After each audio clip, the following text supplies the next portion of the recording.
expand that to all the natural gifts in the world. I mean, we'd be in a state of absolute ecstasy all the time if we really, really recognized all the wisdom and loving compassion that's packed into even just one orange.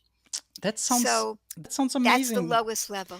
That's very interesting. But how can we live life constantly in this level, like in this gratitude mindset? I would say it's very hard.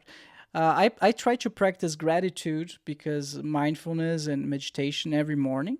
But after I'm done with it, when I do it, after I'm done with it, I just forget about it. So Ah, you know what I mean? I just so live the rest of the day without even remember that I did the exercise in the morning. number one, I think it is affecting your life because they found that when people have a gratitude practice like you have, it actually changes your happiness set point to a higher level of happiness throughout your whole day.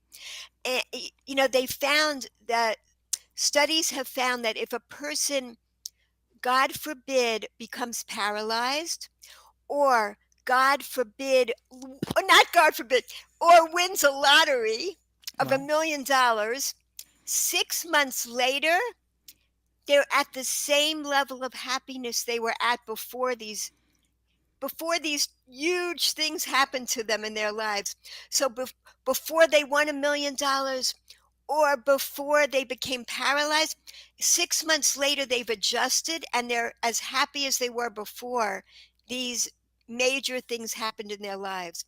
But a person that begins a gratitude practice, even a simple one like just practicing gratitude in the morning every day when you wake up consciously, it actually changes your level of happiness in your life. Wow. Wow. That's amazing because one thing's for sure, whenever I do it, at the moment that I'm doing it, I feel great, right? Yes. So it's good to know that it ripples throughout the rest of my life. That's very interesting. So Yes. mhm. I want to say this. You are creating neural pathways, gratitude pathways in your brain.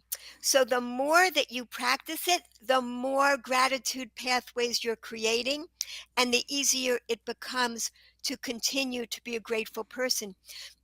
when we when we drive on a road that has never been driven on, it's very gravelly and hard and we feel awkward and weird.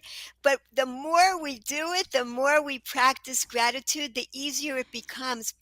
And creating, we're firing more gratitude neurons, and the firing is creating more wiring in the neuroplasticity of our brains that are becoming more grateful.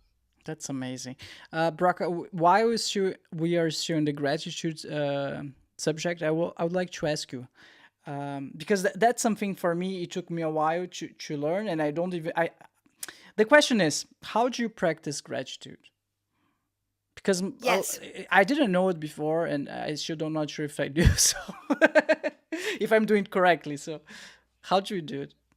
Well, what are you doing? Okay, so the way I learned is you just sit in the morning, you open your notebook or journal, and you just write things that you love, and it can be as big or as small as you want. So I love my cats, I love sushi, I love this new video game that I bought, I love my morning coffee, and it can be anything. Can be I love playing. So like a lot of things for me, they repeat over the days, but I find myself from time to time discovering, rediscover things that I used to love or I still love. So, and that makes me feel great. But I'm not sure if this is the main way that people do it. It's the only way, or if there's different ways.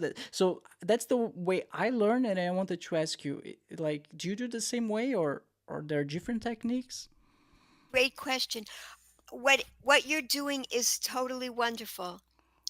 And you can make a new rule if you want to, Mm, that you try not to repeat the things that you were grateful for the day before. mm, That's forcing you to create something new to be grateful for.